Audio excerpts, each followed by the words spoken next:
অলক্ষীর ঘরে অলক্ষী, অপয়া। এই বাড়িতে পায়রাই খাই, আমার শাশুড়ে খাইছোস। বিয়ের 6 মাসের মাথায় আমার পোলারে খাইছোস। আর কারে খাওয়ানোর লাইগা এই বাড়িতে পইরে আসোস? আমারে খাইতি? আমারে খাইয়া বিদায় হইবি? তোর মতো অলক্ষী মাইয়া আমি আর দুইটা দেখি নাই। তুই এই বাড়িতে আউনের পর থেকে ডাইনির মতো এক এক করে সবাইরে খাইয়া শেষ করতাছোস। তুই একটা কোফা, অপয়া তুই। ভালো চাস তো আমার বাড়ি থেকে বাইর হ। জমিলা প্রতিদিনের মতো আজও নিজের ছেলের বউকে অকথ্য ভাষায় গালাগালি করতে ব্যস্ত। বেশি উত্তেজিত হওয়ায় ওনার হাঁপানি টান উঠেছে, শ্বাস টানতে কষ্ট হচ্ছে, তবুও তিনি থামছেন না। অন্য দিনের চেয়ে তার আজকের কথায় তেজ একটু বেশিই। ছেলের বউকে নানাভাবে কথা শুনিয়ে উনি যেন স্বস্তি পান। আয়েশা রান্নাঘরে দাঁড়িয়ে শাশুড়ির সব কথাই শুনছে, ব্যস্ত হাতে মাংস নাড়াতে নাড়াতে মাঝে মাঝে অন্যমনস্ক হয়ে পড়ছে। চুলার আঁচে তার চোখ মুখ কেমন লাল হয়ে আছে, কপালে বিন্দু বিন্দু ঘাম। জমিলা বারান্দায় চৌকিতে বসে আছেন, এখনও তিনি থামেননি। শাশুড়ি ওসব কথা শুনে যে আয়েশার কষ্ট হচ্ছে না তেমনটা কিন্তু না। এখন ওসব কথা শুনে তার অভ্যাস হয়ে গেছে। প্রথম প্রথম খুব খারাপ লাগতো, কান্না পেত, কষ্ট হতো, কিন্তু এখন তেমন কিছুই হয় না। শুধু চোখ দুটো মাঝে মাঝে জ্বালা করে। এটাই তার ভাগ্য। সে তো ভাগ্যকে মেনে নিয়েছে। এখন এসবে কষ্ট পেলে তার হবে না। তবে এখন ওনার কথাগুলো আর আয়েশার কানে এসে পৌঁছচ্ছে না। সে অন্য কোনো ভাবনায় তলিয়ে আছে। চুপ কইরে আমার কথা গিললে হইব না। আইজ আমি তোরে এই বাড়ি থেকে বাইর কইরা ছাড়মু। আমার অনেক সর্বনাশ করছস তুই। আরও কোনো সর্বনাশ করার আগে ঝাঁটা মাইরা তোরে বিদায় করমু। কেমন ভাব ভাই তোর? বইনের জামাই মরছে তো 2 বছর হইছে, অহনো বইনেরে শ্বশুর বাড়িতে ফালাইয়া থুইছে কেন? নিজের কাছে নিয়ে গেলেই তো পারে। অন্যহানে বিয়ের ব্যবস্থা করে না কেন? চুলোয় বসানো মাংসের দিকে আয়েশার খেয়াল ছিল না। হঠাৎ নাকে পোড়া গন্ধ আসতে তাড়াহুড়ো করে মাংসের কড়াইয়ে নামিয়ে নেয়। তেমন পুড়েনি, নিচ দিয়ে একটু লেগে গেছে হয়তো। পোড়া গন্ধ জমিলার নাকে যেতে তিনি আবার ঝাঁঝিয়ে উঠলেন। পোড়, পোড়, সব পোড়াইয়া ফেল। আমার বাড়িতে কেরোসিন ঢাইলা আগুন লাগাইয়া দে। সব পুইরা ছারকার হইয়া যাক, আমিও শান্তি পাই একটু। এই জীবনে তো তুই আমারে শান্তি দিবি না। মিম মায়ের কথা শুনে আর চুপ করে ঘরে বসে থাকতে পারল না। এবার সেও বেরিয়ে এলো, তীক্ষ্ণ কণ্ঠে বলল, মা, এখন যদি তুমি চুপ না করো, ভাবিকে কথা শোনানো বন্ধ না করো, তাহলে আমি একটা কাণ্ড বাঁধিয়ে ফেলবো। পাত্রপক্ষের সামনে তো যাব না। তুমি চুপ না করলে আমি নিজের শরীরে কেরোসিন ঢেলে আগুন লাগিয়ে দেব। আর সহ্য হয় না তোমার বকবকানি। তোমার মুখ তো রাবারের না, সারাদিন কত কথা বলতে পারো তুমি। আর ভাবিও তো একটা মানুষ নাকি? তার শরীরেও তো রক্ত মাংস আছে। তোমার এমন তিক্ত কথা শুনে তারও তো কষ্ট হয়, খারাপ লাগে। একটা মানুষ রোজ রোজ এসব কত সহ্য করতে পারবে বলো তো? ভাইয়ার মৃত্যুর দায় তুমি ভাবির উপর কেন চাপিয়ে দাও? ভাবি তো ভাইয়াকে মারেনি। তুমি ছেলে হারিয়ে যেমন কষ্ট পাচ্ছ, ভাবিও তার স্বামী হারিয়ে তেমনই কষ্ট পাচ্ছে। তোমাদের দুজনের কষ্ট কিন্তু আলাদা না।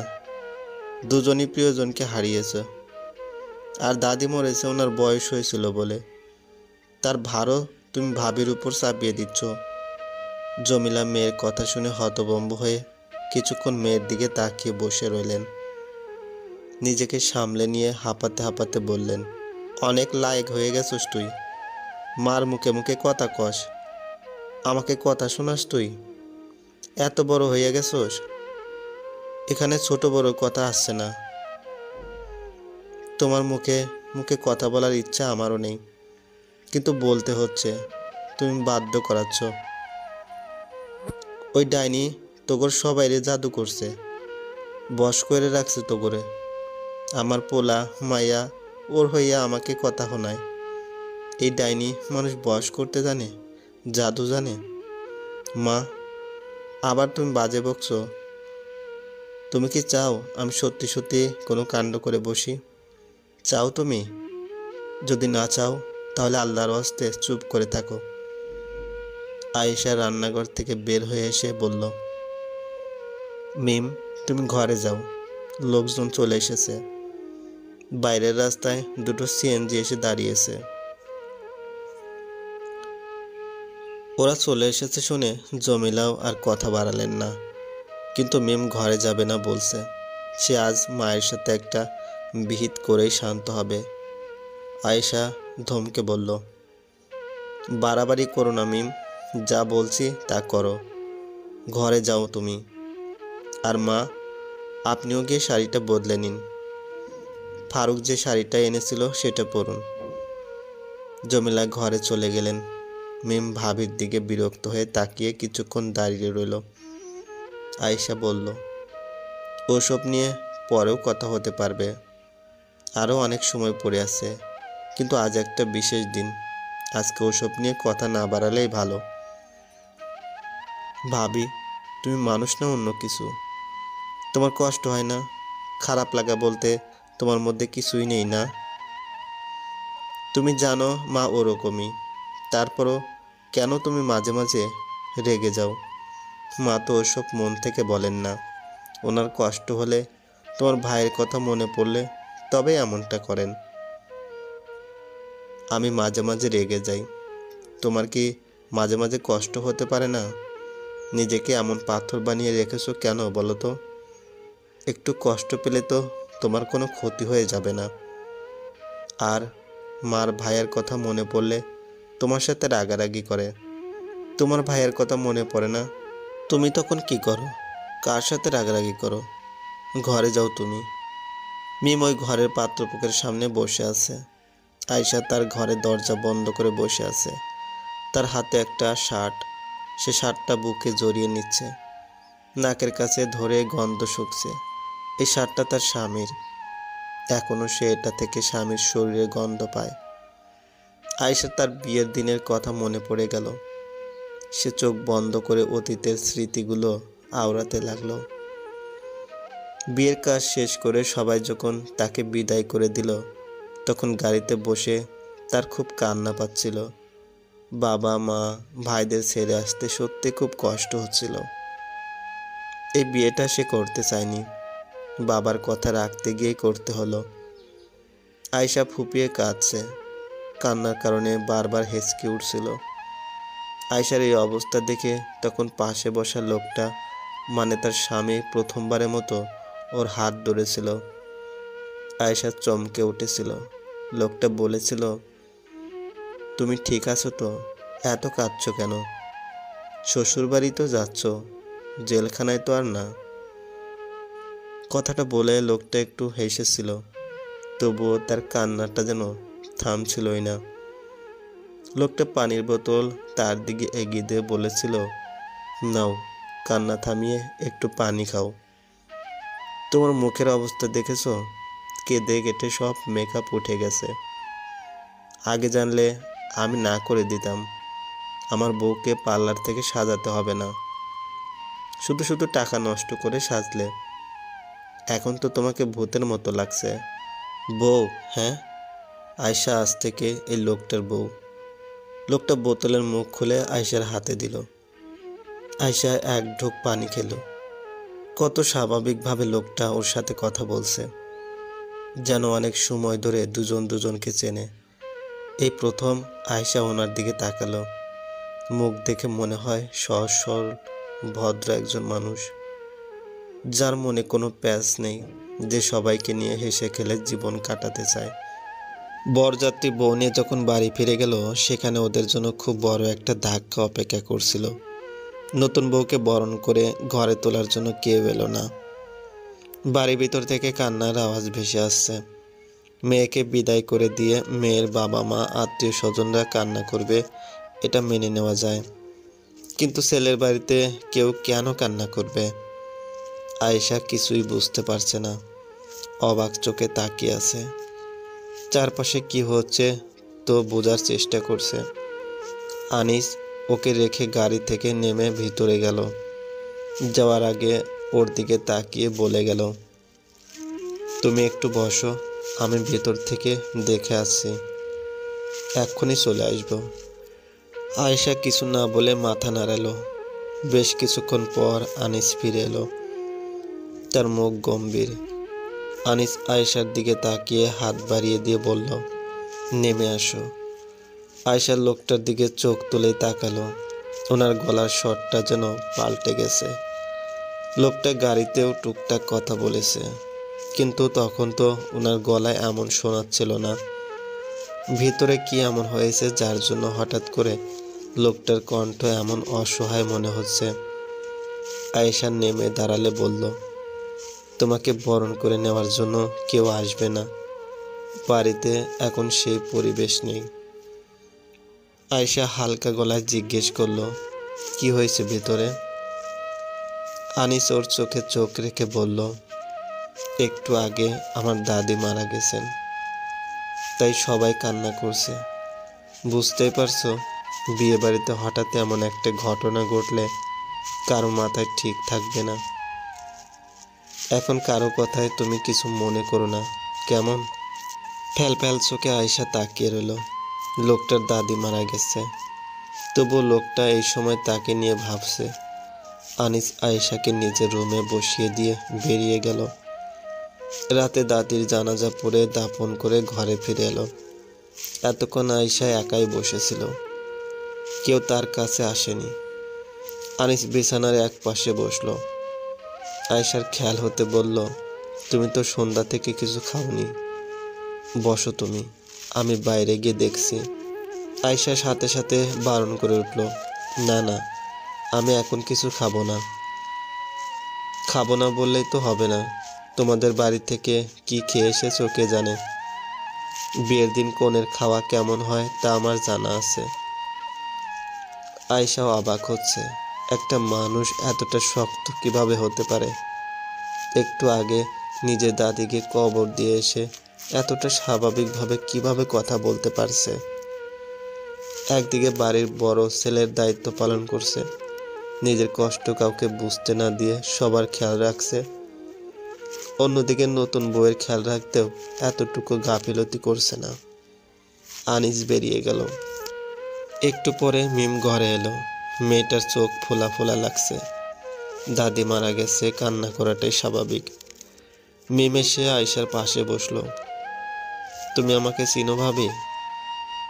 কি বলবে ভেবে পেল না আয়েশা। এ বাড়িতে সে চোখের দেখা দেখেছে, কিন্তু নাম তো জানে না। আমিও কেমন পাগলামি প্রশ্ন করছি না? আমি মিম, তোমার একমাত্র ননদ। সন্ধ্যা থেকে তোমার কাছে আসতে পারিনি, বাড়ির অবস্থা জানোই তো। দাদি আগে থেকে অনেক অসুস্থ ছিলেন। বড় নাতির বউ দেখবেন বলেই ভাইকে এত তাড়াহুড়োয় বিয়ে করানো হলো।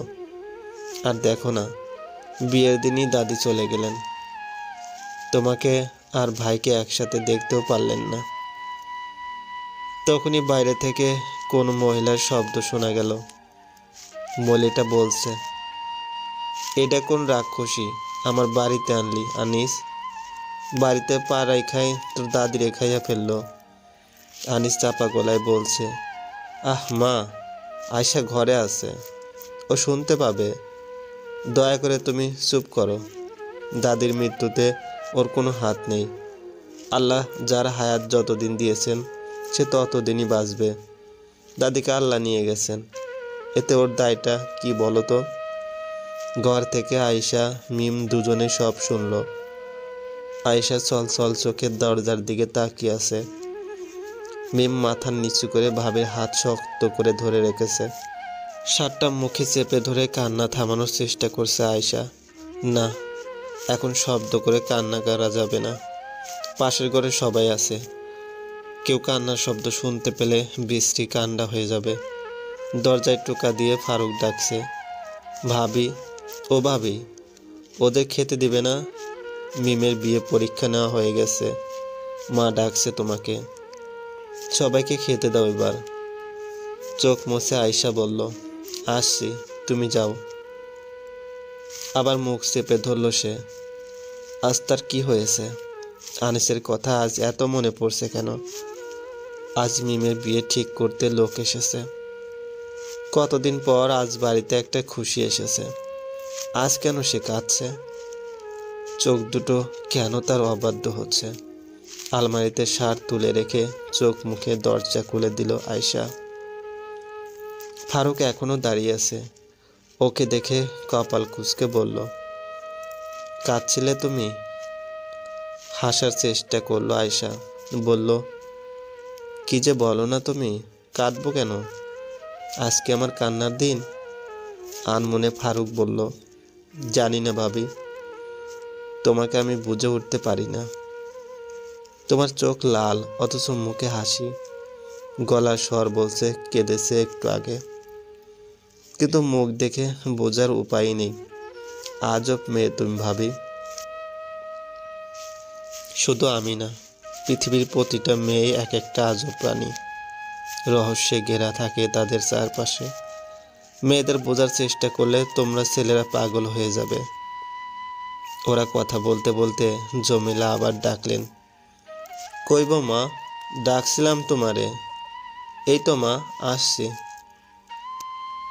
ফারুককে তাড়া দিতে দিতে আয়শা বলল, চলো চলো চলো, নইলে মা আবার বাইরের লোকের সামনে গরম হয়ে যাবেন। তখন মিম শ্বশুরবাড়ির লোকের সামনে মায়ের মাথায় পানি দেবে। হেসে ফেলল দুজন। রাতে খাওয়া দাওয়া করে মিমের হবু শ্বশুরবাড়ির লোকেরা চলে গেল। মিম গিয়ে সাথে সাথে শাড়ি পাল্টে নিয়েছে। রাতে সব কাজ গুছিয়ে রেখে আয়শা এসে বিছানায় বসেছে মাত্র, দরজার সামনে থেকে মিম বলল, ভাবি। ওর দিকে তাকিয়ে আয়শা বলল, কি হলো, এখনো ঘুমাওনি? আজ তোমার সাথে ঘুমাই ভাবি। জিজ্ঞেস করছো কেন? তোমার মন চাইলে ঘুমাবে। মিম ঘরে ঢুকে দরজা লাগিয়ে দিয়ে আয়শার পাশে এসে বসলো। আয়শা কথায় কথায় জিজ্ঞেস করলো, ছেলে দেখেছো তুমি? হুম। পছন্দ হয়েছে? আমার পছন্দে কার কি আসে যায়? কে মা, এটা কেমন কথা? তোমার পছন্দই তো সব। বিয়েটা তো তুমিই করবে। মিম কিছু ভাবলো, তারপর নিচু গলায় বলল, যদি বলি পছন্দ হয়নি, তাহলে কি বিয়েটা ভেঙে দিবে তোমরা? আশ্চর্য হয়ে মিমের মুখের দিকে চাইল সে। বিয়ে ঠিক হয়ে যাবার পর এই মেয়ে এখন এসব কি বলছে? সত্যি তোমার ছেলে পছন্দ হয়নি? না। এই বিয়েতে রাজি না তুমি? হুম। তাহলে আগে বলনি কেন? বললে তোমরা শুনতে না? পাগল মেয়ে। বলেই দেখতে তুমি। কেউ না শুনলেও তো আমি শুনতাম। এখন বললাম তো। তাহলে এখন বিয়েটা ভেঙে দাও। এখন কিভাবে বিয়ে ভাঙবো? বিয়ে ঠিক হয়ে গেছে, সামনের মাসে বিয়ে। মা ওনাদের কথা দিয়েছেন। পাগলামি করে না বোন, সব ঠিক হয়ে গেছে। এখন তোমার এসব কথা মা শুনলে অনেক রাগ করবে। হাসল মিম। ও পাশ ফিরে বলল, আমি জানতাম। আগে বললে তখনও তোমরা এসবই বলতে। আমার মতামতের কোনো গুরুত্ব নেই তোমাদের কাছে। আমার চাওয়া না চাওয়ার কোনো দাম নেই। তোমরা নিজেদের মন মতনই সব করবে, করার পর তা আমার উপর চাপিয়ে দেবে। আয়শা কিছু বলতে পারল না। মিম ওপাশ ফিরে শুয়ে পড়েছে। থম মেরে কতক্ষণ বসে রইল আয়শা। আয়শা মিমের গায়ে হাত দিয়ে আস্তে করে ডাকলো, মিম, ঘুমিয়ে গেছো? না। আমার কাছে সত্যি করে একটা কথা বলবে বোন? হুম। তুমি কি কাউকে পছন্দ করো? হুম। ভালোবাসো? হুম। কে সে? তুমি তাকে চেনো? কে? ইমন ভাই। নিজের অজান্তেই আয়শার মুখ হা হয়ে গেল। সে যা ভয় পাচ্ছিল সেটাই হয়েছে। ফারুকের বন্ধু ইমন। হুম। কিভাবে এসব হলো? তুমি আগে আমাকে সব কিছু বলনি কেন? জানলে আমি মিম এপাশ ফিরে আয়শাকে জড়িয়ে ধরে ফুপিয়ে কেঁদে উঠল। জানি না ভাবি, কিভাবে এসব হয়েছে আমি নিজেও জানি না। বিয়ে ঠিক করার আগ পর্যন্ত জানতাম না। যেদিন দেখতে এলো সেদিন থেকে ওর কথা মনে পড়ছিল। আজ যখন বিয়ের কথা হলো তখন বুঝলাম আমি সত্যি ওকে ভালোবাসি। তুমি কিছু করো ভাবি, আমি এই বিয়ে করব না। ওকে ছাড়া আমি কাউকে বিয়ে করব না। তুমি এই বিয়ে ভেঙে দাও, ওদেরকে না করে দাও তুমি। আমি এখন বিয়ে করব না, তুমি কিছু করো প্লিজ। আয়শা মিমকে বুঝ দেওয়ার মতো কিছুই বলতে পারছে না। ওর মাথায় হাত বুলিয়ে দিচ্ছে সে। মা এসব জানতে পারলে বাড়িতে আগুন লাগিয়ে দিবে, নয়তো গলায় দড়ি দিবে। ফারুক জানলে কি করবে? ওর বোন ওর বন্ধুকে ভালোবাসে, এটা কিভাবে নিবে সে? ইমনও কি তোমাকে ভালোবাসে? জানি না, হয়তো বাসে, আবার হয়তো বাসে না। ওর মনের কথা আমি কিছুই জানি না। যা আছে তা আমার দিক থেকেই আছে। চলবে। এই গল্পের সকল পর্বের লিঙ্ক ডেসক্রিপশনে দেওয়া আছে, চাইলে দেখে নিতে পারেন।